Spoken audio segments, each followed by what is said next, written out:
to see Matthews play with someone who can shoot it in the net for once, eh? Recorded his 8th career multi-goal game, extending his point streak to 4 games, 3-3. The Leafs are 11-3-2 when he scores a goal this season. This man is on fire. Matthews talking about Jarnkrok's release, one of the best releases he's seen, which is like getting praise on your shooting from Steph Curry. He also said that about Nick Robertson, too. Okay. Nick Robertson has the best shot in the league. You totally just punked my argument. So true. Let's go to Sheldon on Jarnkrok with Matthews. Yeah, just outstanding. And to me, he's been great all season, but it seems like it's gone to another level. Yarny's moved around and played with different people throughout the season and played different positions. Hasn't spent a lot of time with Austin. And that's something we wanted to get a look at. And he's been terrific, both in his own play and what he's generating, but also how he's facilitating, for his line mates, Austin in particular.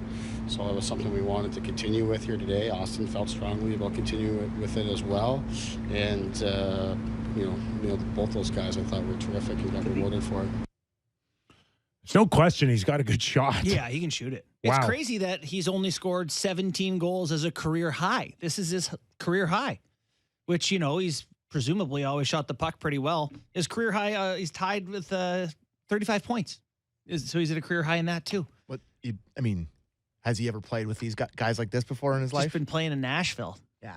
No, he's been a bottom 6 guy. That's what I mean. So Listen, people think I'm like, I hate this guy. No.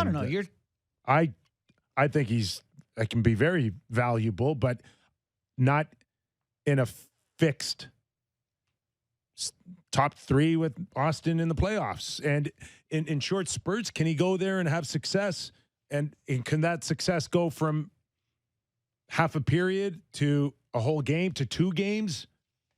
Maybe 3, yes. But as a permanent fixture, he is not an answer for me. Yeah. In the top 3 or the top 5 in your roster. The only way that you seem to like their top 6, which I am fine with and agree with, is O'Reilly being in the top 6 with a super line of sorts.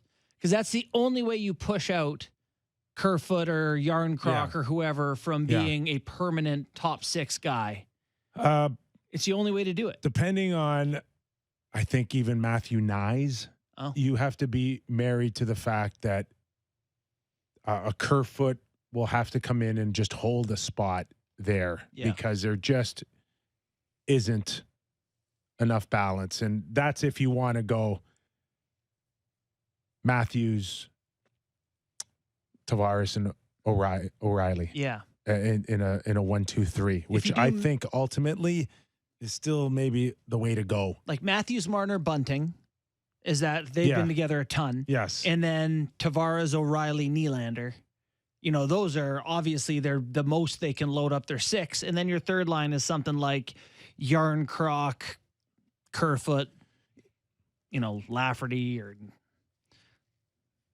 something like Nyes. Yeah. And if something goes stale, you want to change it up, throw Jarnkrok down there. The good news is that you've had enough sample sizes, if you're Sheldon Keefe, to feel comfortable that it's had success already. It's a comfort zone for Sheldon, and it's also one for Austin. It's not a hard sell. I'm going to put you with Jarnkrok tonight because, as Sheldon has already alluded to, Austin's fully on board. If anything, all it just proved was that this was more Matthew's call than it was even Sheldon's call. You know what that also proves to me, though? That sometimes there's value in a guy who just what he's going to do and be. And Zach Hyman was that for a long time, where it was like, what you're going to get.